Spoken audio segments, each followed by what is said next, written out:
রাসূল করিম সাল্লাল্লাহু আলাইহি ওয়াসাল্লাম ইরশাদ করেন, আল্লাহ তাআলার এই কালাম যারা মুখস্থ করবেন কিয়ামতের ময়দানে তাদের মা বাবাকে সম্মানের মুকুট দেওয়া হবে।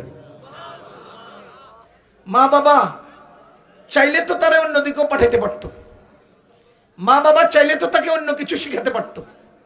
ওই মা বাবা যেহেতু সন্তানকে কোরআন শিখিয়েছে, এই জন্য নবীজি বলেন এতটুকুন ত্যাগ দেওয়ার কারণে আল্লাহ তাদের মা বাবাকে সম্মানের মুকুট পরিধান করাবেন।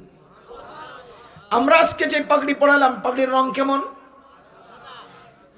কিয়ামতের ময়দানে মা বাবাকে যে পাগড়ি পরাবেন, পাগড়ির রং কেমন জানেন? নবীজি বলেন চন্দ্র আর সূর্যকে একটা ঘরে ঢুকাইলে যে পর্যায়ের আলো হবে, ওই পর্যায়ের রঙের পাগড়ি হবে। এখানে একটা লাল লাইট আছে, এখানে একটা সাদা লাইট আছে। চাঁদ লালসা, চাঁদ সাদা আর সূর্য লালসা, দুটোটা একত্র করলে গোল্ডেন টাইপের হয়।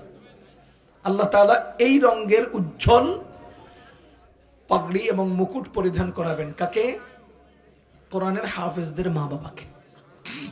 আল্লাহ আমাদের সবাইকে এই মর্যাদা অর্জনের তৌফিক দান করুন।